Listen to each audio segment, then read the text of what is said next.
Day, February 23rd. Winter is in its last throes, and Yuripzy Morgan has announced to run for candidate up against Dutch Ruppersberger in Maryland too. Welcome to our show.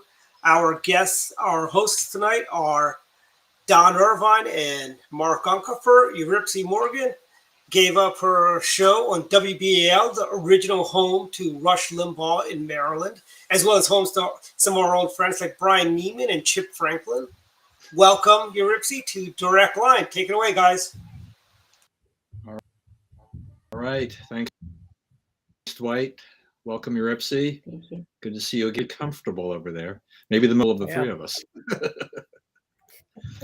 Well, this is great, Yuripzy. We're going to have you join us tonight, and excited about the fact that you're going to run against Dutch. He needs some competition out there, and we're going to wish you the best with that. But you did so. I guess you kind of this announcement. You basically ended your show and said you're going to have this big announcement, and then you made the big reveal. What was? I'll start off just by saying, what was your thinking here? How long had you been thinking about this, planning this? This whole run. Well, first, thank you guys for having me. This is fantastic. You guys have such a great show and such a great organization. I'm happy to be here.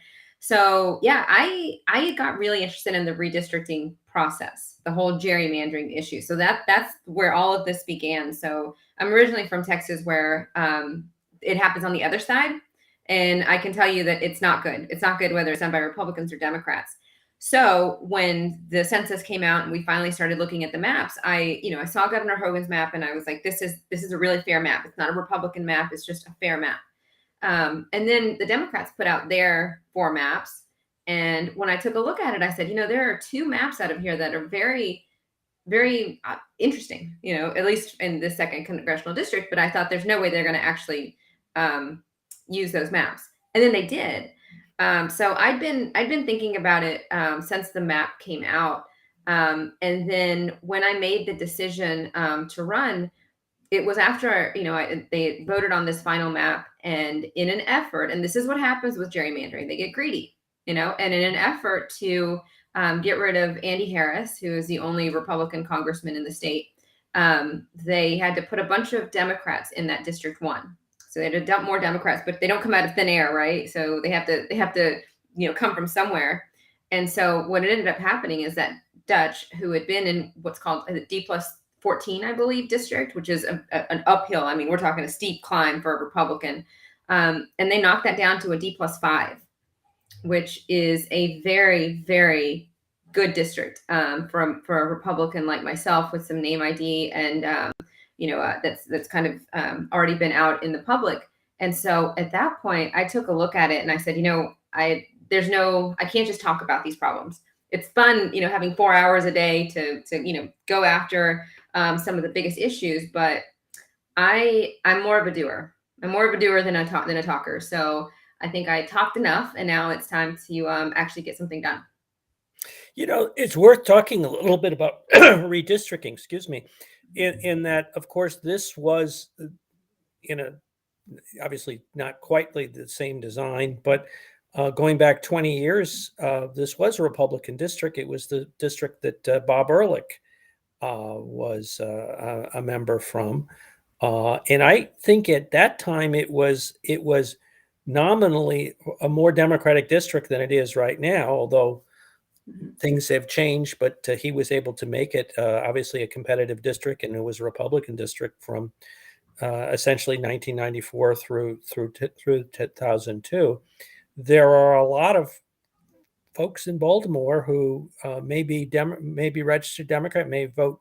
And yes, Helen Bentley had the seat as well, since going back to 1982. I stand corrected. Dwight is always better at the history. He's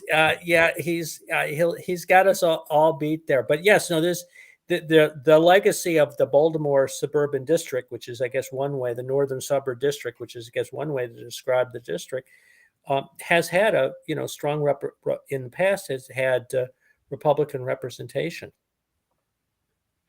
I hope you've reached out to Bob Ehrlich and I'm sure he's got some really good advice for you. You don't have to do it right away. You're just getting started, but there is certainly a legacy of being competitive. And I'm fascinated that it's only D+5 because all the polling shows a shift of at least that much from the 2020 election, where across the country, districts that are that close are very much now considered to be in play.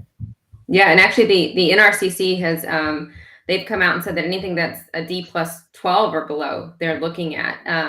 And look, I think you're absolutely right. I loved my job at WBAL. When I got off at 2, my daughter gets out of first grade. Now she's home by 3:45.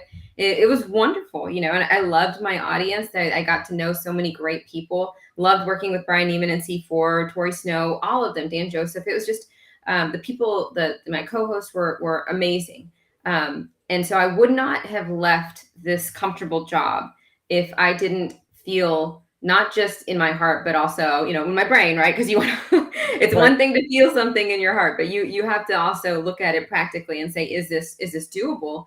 And when we looked at the numbers, we said, you know what, this is more than doable. This is the right time. And you have I've heard you speak, and we were talking about that before we came on the show, and it really, a compelling personal story to be able to talk about. And you may want to kind of elaborate as to how you came to become a Republican, how you're a lawyer too. We haven't actually mentioned that yet, but before you were on radio, or you continue to be a lawyer. But can you talk a little bit about that? It's an interesting evolution. Yeah, I'm an attorney, so I apologize for that for those who care. But yeah, so that's actually how I got into politics, really. So my parents are both immigrants. My dad is from Mexico. My mom fled the Civil War in El Salvador in 1980. They met in East Texas, and 4 years later, I was born. And like a lot of people who are first generation, they didn't have 2 dimes to rub together for a very, very long time. And I grew up very poor. I'm the oldest of 5. But one thing that my parents did have was a strong belief, like an unshakable belief in the American dream. And you'll find that with a lot of immigrant families, a lot of, first, second, even third generation families, is that there is this belief that America, the America of the American dream still exists. And so, as a kid, I grew up in the 80s where we were expected to do our best, regardless of whether you were walking in with brand new shoes or you found shoes in a Salvation Army bin. You were still expected to do your best, and I'm so grateful for those people. So I was able to so I believed them. I wholeheartedly believe I could be whatever I wanted to be. It was just a matter of how to get there, right? So because of that, I ended up I got into the University of Maryland School of Law, top 40 law school after my undergraduate. And you think about it, right? My parents came to this country with nothing, and they had 5 children. All of us are educated. My youngest brother is a welder. Everybody is doing well because they believed in the American dream. And part of the reason why I decided I wanted to run for office is because I thought about, after being on air for the last 4 or 5 years and then seeing how this country has changed, I think about all the people who don't have the benefit of that belief anymore. People don't believe in America anymore. They don't believe that this is the land of opportunity. They don't believe that this is the same country that allowed me to go from, being the first in line in the Salvation Army line and on a Saturday morning to be the first to get the good coat, right? And then graduating from a top 40 law school and then having a radio show.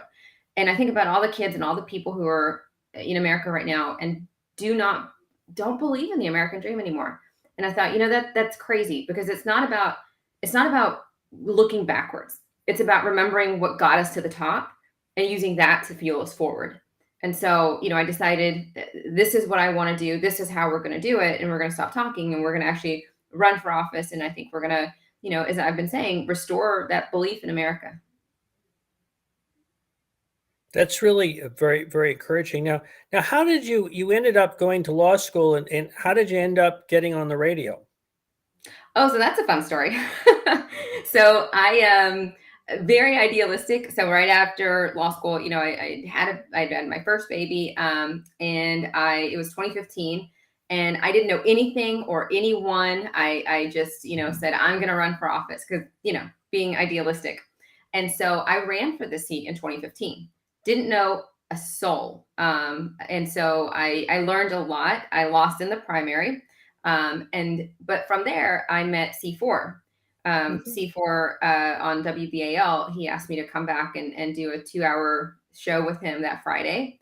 And then that turned into more, stints on WBAL. And then they asked if I wanted to do the Saturday morning show. And I said yes. And then that turned into a Monday through Friday show.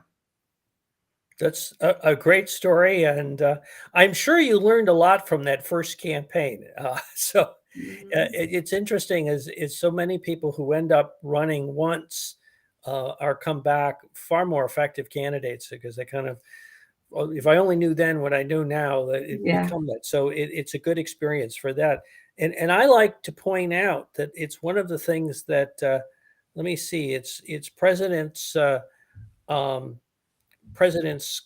Bush, Obama, first Bush, or the second Bush, Obama, and Clinton all have in common is that the first time they ran for office, it was for Congress and they lost. And obviously subsequently went on to have that successful career. And the first Bush is slightly different in that his first office was running for the U.S. Senate, which he lost, and then subsequently ran for office. So I say that in the spirit of this is a time when a lot of people are considering to run for office, and sometimes good things can come from that.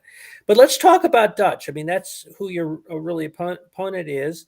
And beyond, obviously, the fact that it's a more competitive district now, what do you see as his vulnerabilities? I think there are a lot of vulnerabilities. One is the fact that, Dutch is a nice guy. I don't think you're going to find too many people who will argue that he isn't a nice guy. But when you go to the gas station, I don't know how many of us have done a double take recently. I know I did. I'm not used to seeing that number at the pump or at the grocery store, or for the people whose mail has taken 6 months to get to them. And I'm talking Social Security checks, medication. It's not good enough to just be on the sidelines. Congress isn't a place for spectators. It's this place for people to actually want to get something done. And if you're telling me that there's nothing else to do, then I think you're in the wrong business at this point. I think one of Dutch's biggest vulnerabilities is the fact that he is not a doer. He is somebody who has been very content to just sit on the sidelines. Most people will say, he's a nice guy. He hasn't really done anything. And again, well, that's fine if you're a spectator. That's what, most of us do, right? We watch what goes on in Congress. If, however, you are one of the people who was fortunate enough to be elected by your constituents to represent them in Congress, then just hanging out and collecting a paycheck is not, it's not a good thing. It's actually terrible. And when you look at what's going on with the district, particularly as it's cut up now, you've got a lot of great places like Dundalk, Essex, Middle River. You've got Fells Point, Locust Point. You've got Brooklyn Park, Glen Burnie. These are the places that if you think about it, there is actually a lot of similarity because these are the places where there was the industries that built America. So steel workers, you have welders, you have builders, you have carpenters, you have industry. And these are the industries that help build America. But when you have politicians who've just been sitting on the sidelines like Dutch, that's the reason that so many of those industries and those people subsequently have been forgotten. Like my youngest brother is a welder. My dad is a welder. I actually can weld. It was something that I learned to do when I was in high school, and could do it quite well back in the day. I don't know about now, but these are not industries that should be forgotten. These are the industries that built America, and they're the ones that will continue to move us forward. Now, Dutch has been in now for 20 years. So if he wanted to, he's got the seniority to be a lot more effective than he is so far. You were talking about the post office. So could you kind of elaborate a little bit about some of the issues that we're having with that up in Baltimore?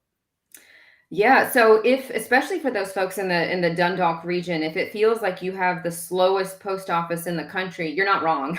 There was an audit that was conducted, a nationwide audit, and what they found is that the second worst performing post office in America, in the whole country, was in the Dundalk, Baltimore region. And we're not talking about spam mail, we're not talking about your Safeway mail that was lost. We're talking about Social Security checks. We're talking about medication. We're talking about important documents that were just lost. And if you talk to people in Dundalk, they'll tell you this has been a problem for years. Like pandemic, nothing. This has been a problem for years. And the issues with the post office is a lot of folks like Dutch will tell you is that, well, we got to investigate. We have to have a hearing. We need an audit. No, what you need to do is figure out how the post office works and the fact that its model is unsustainable. And this has nothing to do with DeJoy. It doesn't have anything to do with the previous postmasters per se. It has to do with just the fact that the post office is this weird hybrid entity that is regulated by Congress and funded by those who are the patrons of the post office. And people just don't send mail anymore. This is why you have to have people who are willing to look at the problem and say what used to work 30 years ago, 30, almost 37 years ago when Dutch first got in office, just doesn't work anymore because we don't operate as a country that way. And that should be fine to say. You shouldn't be wed to a problem that exists simply because we're unwilling to change. So tell me some of the other issues that you're working with on with Dutch. Yeah, so I think economy is absolutely one of the biggest issues that for all of us. Some of these things can be a bit theoretical.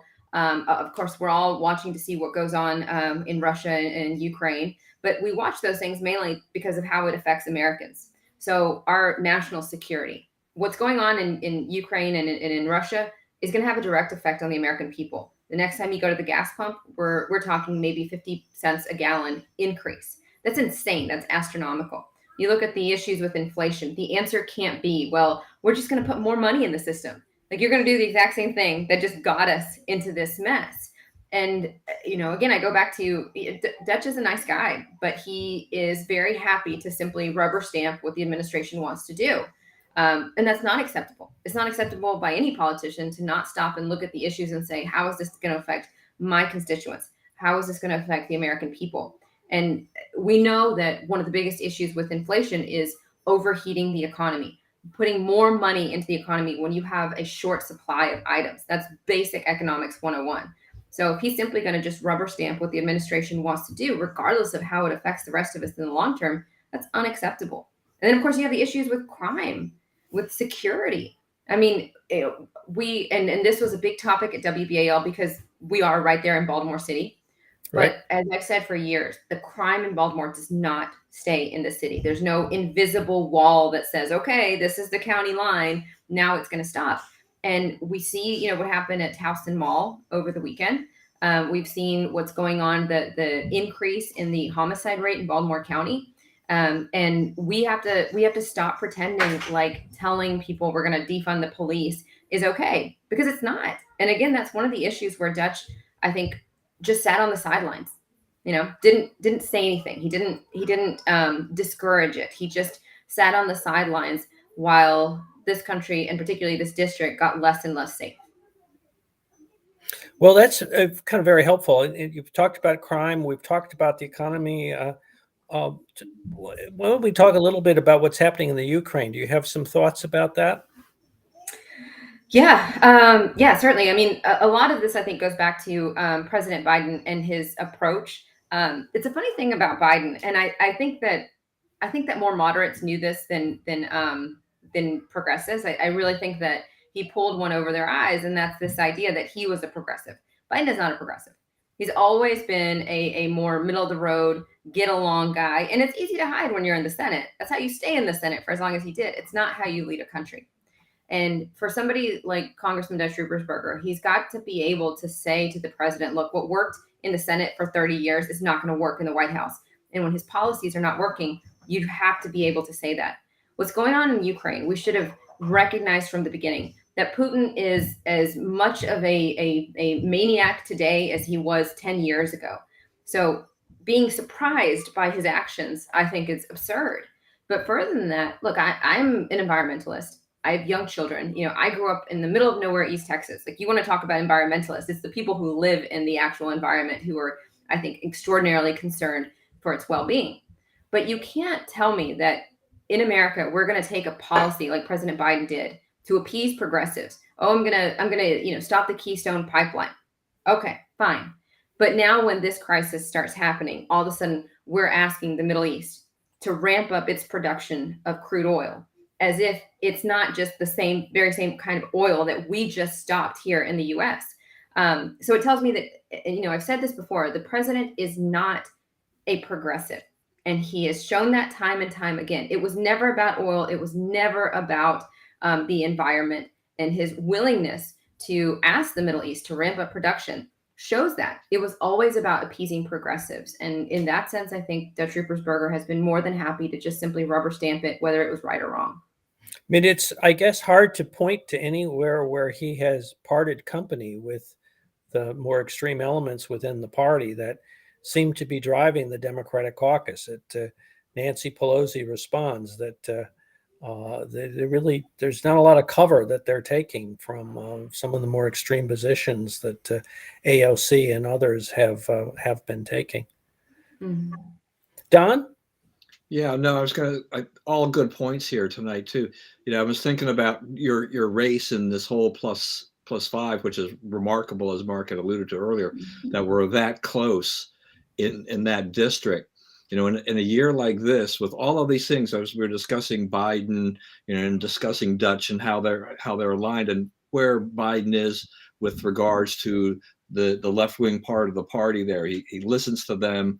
I always felt that he really doesn't have a mind of his own. It's kind of like, this is where I think I'm going to get votes or support, and so therefore I'll listen. It's what's going to be remarkable about that State of the Union next week was that Rashida Tlaib is actually going to be having a response from the Working Families Party to, Really? to berate whatever he's saying. I mean, this is crazy. You've got a Democrat in Congress going to go and criticize Biden for what he's saying as a president of the United States. In addition to the fact that we're going to have the Republican response, which is traditional, but to have the Democrat throw in there.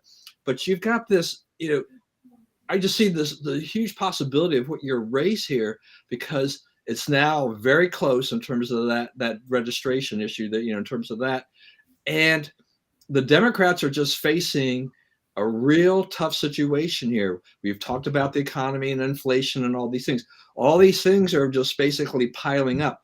The administration is not leading on any of these things, whether it is the energy issue.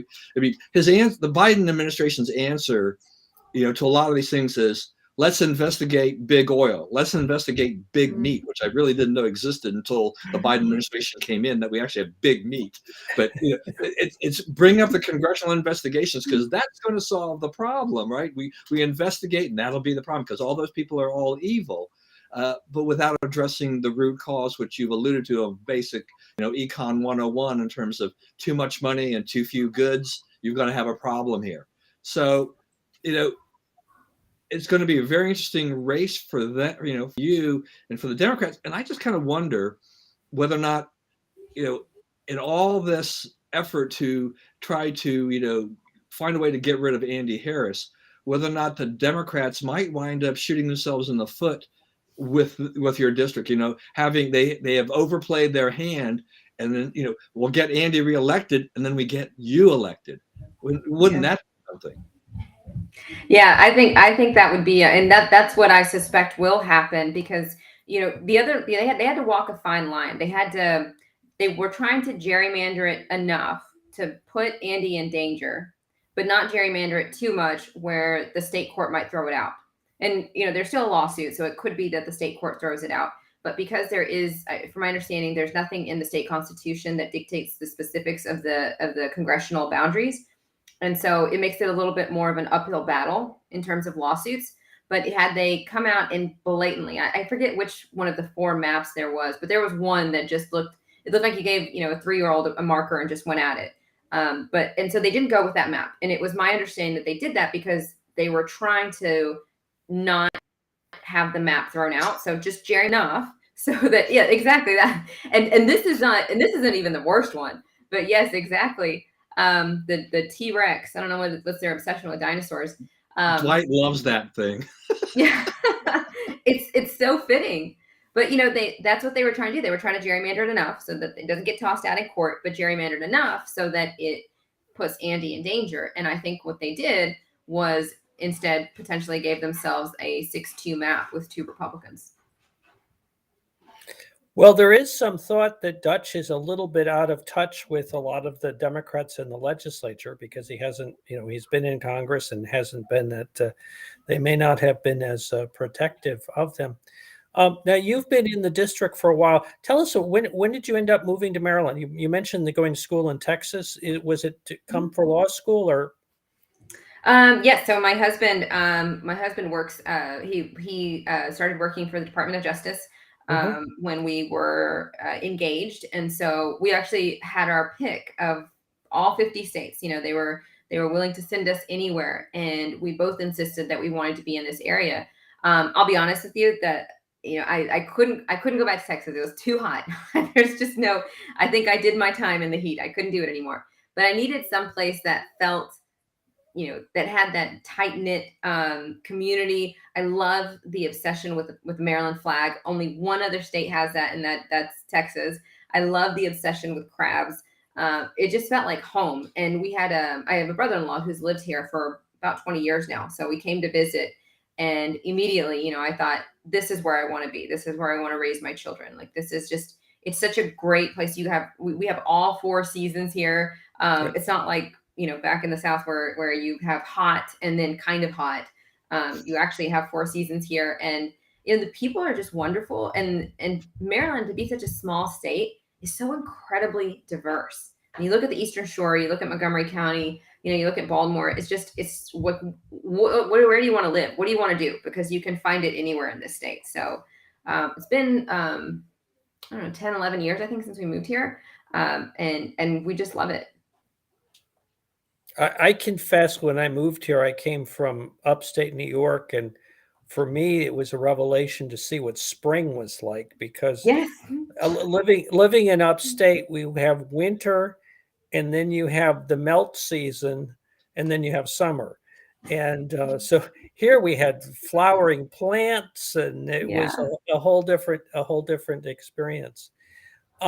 Talk about some of the communities. Whereabouts do you live? I mean, how do you see the sort of common thread of the district?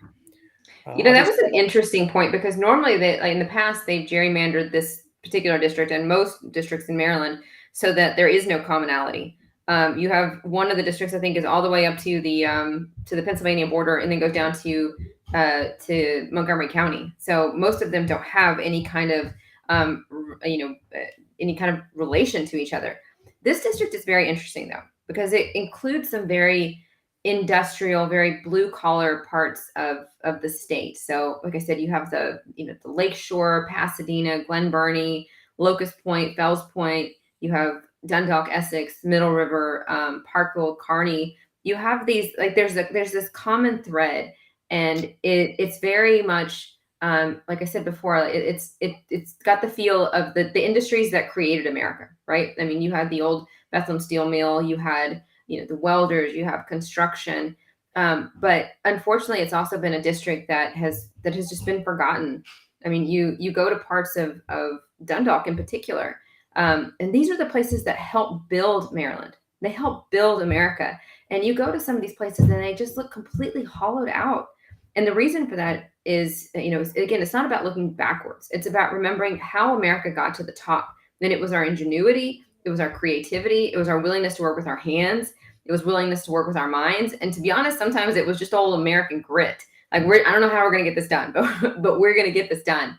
And that thread, you can find that, in the deepest parts of Essex. You go into the Fells Point district, you go into the Port Covington area, and you'll see building, you'll see creation, you'll see people who are, working to rebuild these areas. And so, to me, it's a really fascinating district to have put all of this industry, what could be, what had been, what should be together, all into one district, and just honestly, some of the best people. So help me out a little bit. How much of it is I guess there's Anne Arundel County still, Baltimore County, and Harford County. No, so Harford is out of it now. Harford is all out of it. Okay, so it has picked up more where, in Baltimore County or in Anne Arundel? Where's the? I think it's picked up more in Anne Arundel County. Got it. And a different part of Baltimore City. So, and it took out Howard County as well, because it used to have 5 districts. Now it's only 3. I mean, sorry, 5 counties. Now it's only Right. 3 counties. So I think it picked up a lot more in Anne Arundel County, and then a very concentrated part of Baltimore City. And then it has, the districts that I just named in Baltimore County. So it's just more populated. It seems to be a lot more compact than it had been in the past. It used to stretch all the way out to, I believe, Owings Mills, and then to Howard County, and then to Aberdeen Proving Grounds. It was all over the place. It almost just made it into Montgomery County. It's not quite. Doesn't quite makes it over to, again, I don't know if that's the current lines, but almost to Burtonsville. I'm looking at a map. It didn't quite make it in there, but I think that was really the Howard County piece that got all the way over there. But you're right. It is an interesting. You're going to have to, I guess, rent a boat or something to be able to go from the different parts of the district. Have you given thought as to which committees you'd like to serve on that would be able to benefit the district the most? I've thought about it some. My original reason for getting into politics, for being so interested, had to do with foreign relations. I said I grew up in a Republican area. I'm pretty sure I didn't even know a Democrat until I went to college.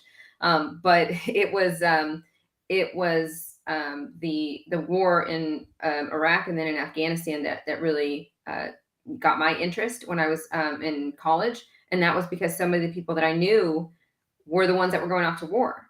There was, a lot of the friends that I graduated high school with, they were the ones that joined the Marines. And then, a year later, they were being sent over to Afghanistan or to other parts. And so I got very interested.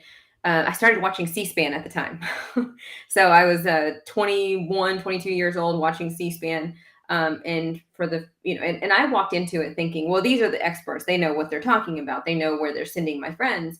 And took maybe a solid 2 hours of watching C-SPAN before I realized that's not true. And then got incredibly concerned thinking, because if you ever watch C-SPAN, they show you everything. It's just people milling about in these congressional hearing rooms.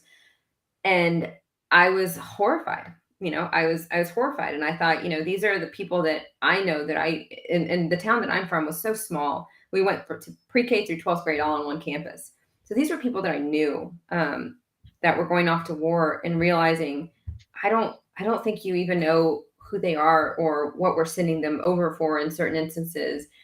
So certainly, foreign relations is a big issue, because there are a lot of the same, very blue collar, America first type of folks in this district. And then of course, I think environment, because I am a huge environmentalist. I'll say it over and over again, but that means looking at the issue practically. You cannot just flip a switch and say that tomorrow we're done with fossil fuels. Today we're going to, switch to solar or to nuclear or to whatever it is. That should be a gradual change that we are working towards, but you have to be practical about how we do this. And so many of the areas that I'm discussing in the 3rd Congressional District have been devastated, not because they, I guess it's not like these were the places that were creating all the harm, but at some point we have to realize that in an effort to move forward, we have to walk before we can just take off sprinting. And when we take off sprinting, we leave places behind, we leave people behind, like we've done in the Dundalk and Essex area, like we've done in Glen Burnie and Brooklyn Park. And we can't afford to do that anymore. And I think if we were able to look at our environmental issues, our industrial issues practically, not emotionally, but practically, then we would find a way to take everyone along with us as we move to more sustainable energy and as we move towards cleaner energy. Going back to what you're saying about foreign policy, it's interesting in what your observation were about C-SPAN. It's fascinating to go back to today and look at some of those news clips from just 10 years ago. And you recall that Mitt Romney was tore into him for suggesting that Russia was still our major competitor. And he said, Russia is without question our number one geopolitical foe. And then there was, he's stuck in the 80s and he doesn't appreciate how much things have moved on. And It's really, it would be very helpful to have somebody in the House who could talk some practical sense, because you sometimes think that some of the foreign policy elite ends up getting into their own sort of sphere and talk to each other and really have a lack of reality check as to kind of what the threats are that are out there. You're absolutely right, and that's a symptom of being in an echo chamber and being in politics for far too long. Look, I'm not a spring chicken exactly. I will getting close to 40 here. But Dutch has been in office just about as long as I have been alive on this earth. I beat him by 1 year, and it's it's unacceptable to think that doesn't have an effect on who you surround yourself with and who you talk to and what you do, right? So when I say echo chamber, it's not just being in a conservative echo chamber or a liberal echo chamber. It's also being in a political echo chamber where people don't quite remember anymore what it's like to rush home and make dinner for your kids when they get out out of school, and what it's like to do to worry about putting gas in your car and how much that's going to cost.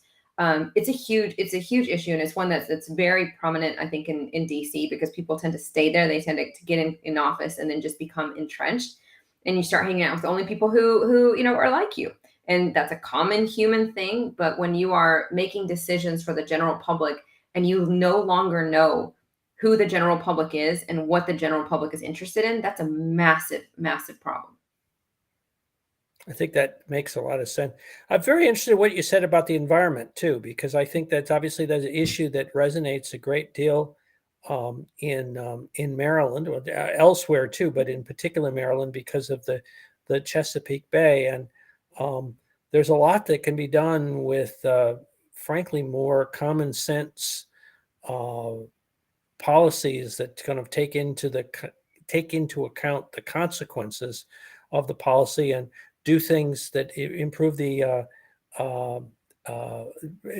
economy in a much more efficient way. So that's an area where I think Congress so far has essentially delegated to the agency's authority and ended up stepping away. And as a result, there's really not the kind of oversight that there ought to be as to some of the decisions that end up being made.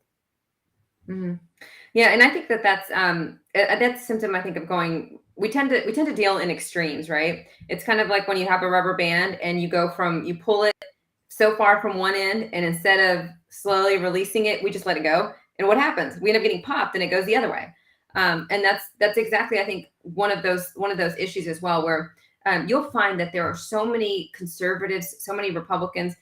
Frankly, most people are quite concerned about the environment because we all live here. Right? We know I don't, when are we going to go to Mars? I don't know, but it probably won't be in our lifetime. So it's not something that, we can afford to disregard.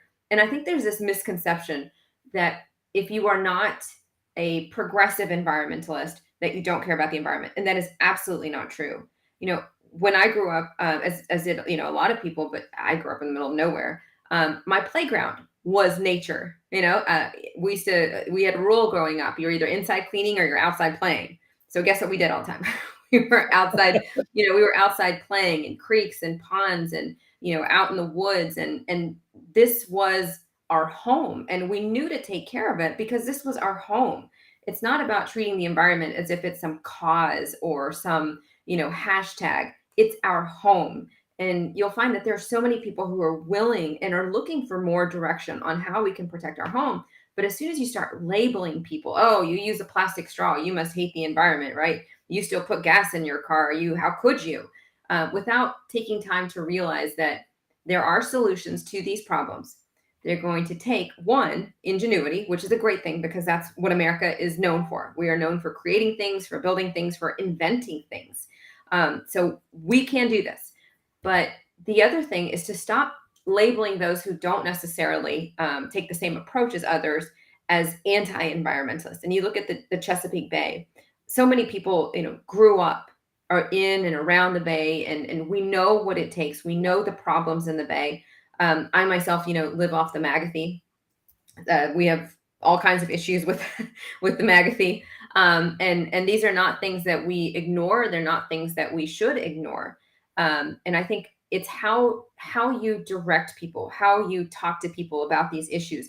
You'll find that so many people are willing to go along with you to do the things that are necessary. If you give them the direction that they need, and for heaven's sakes, stop calling them anti-environment, because that is the quickest way to turn people who would be on your side away.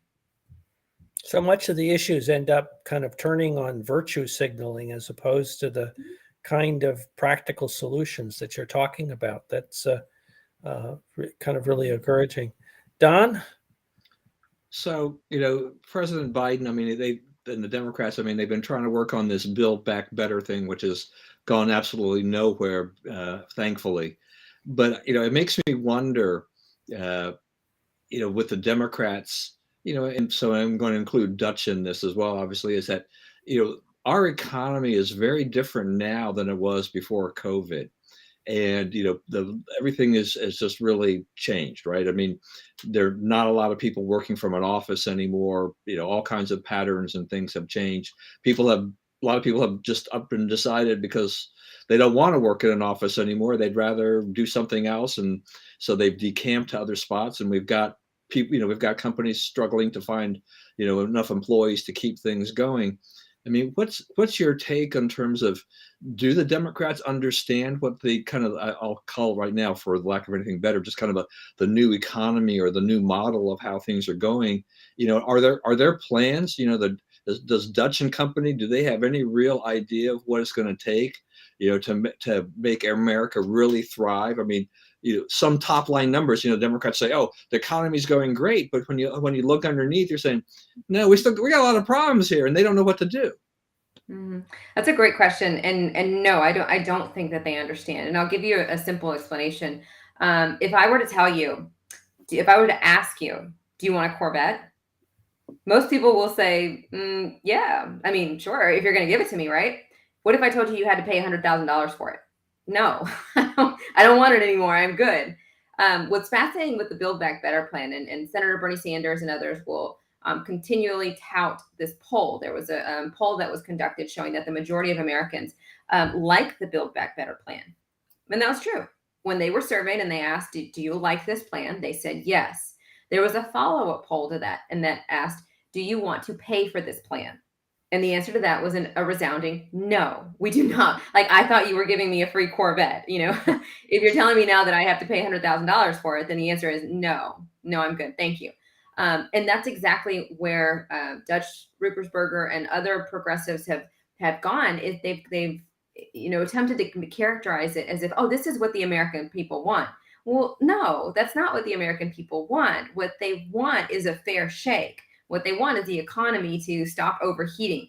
What they want is not to pay these extraordinary prices. I mean, you think about over the pandemic, wages have increased over the last 2 years. They've significantly increased, and particularly for lower wage earners. And yet they don't feel it. You know why? Because inflation is rampant. So congratulations, you got a raise, and now you get to pay more for the same chicken that you were buying 2 years ago. That's not, then you don't end up with more money in your pocket, which was the point of a raise. And that's the problem, particularly with people who have been in office for almost 40 years. I mean, think about that.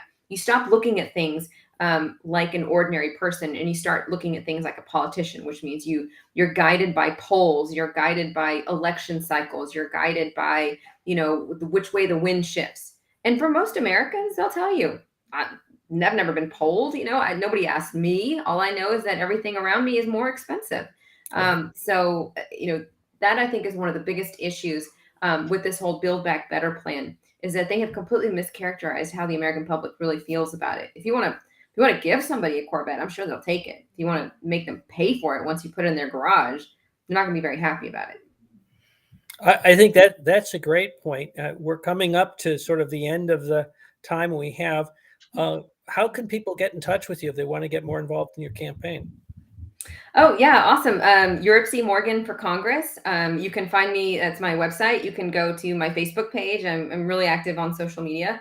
So it's Yuripzy Morgan for Congress on Facebook, Yuripzy _Morgan on Instagram, on Twitter. Any of those, really, really great. I am constantly, I try to respond to everybody, or somebody from my team will certainly reach out and respond to you. But we've got such a great opportunity. So we're going to do the best we can to make sure that we make this happen. And I assume they can contribute there as well. Yes. Yes, absolutely. If ever there was the softest ball question that you could ever get on this show, that's the one right there. Yes, yes. When before I got more into politics, like a lot of people, I wondered why in the world, would we need to spend $1 million on a campaign? And then you get into it and you're like, oh, well, people have to know who you are. They have to, signs cost money and TV ads cost money and radio costs money. And, let's be honest, most of us we wait for the information to come to us, which means it costs money for that information to come to you. Well, I gather you've had a little experience with radio commercials, so you do. Yeah. Somebody's got to pay those bills, right? Yeah. Well, thank you very much, and good luck, and thank you for being on the show. Thank you. It's been wonderful.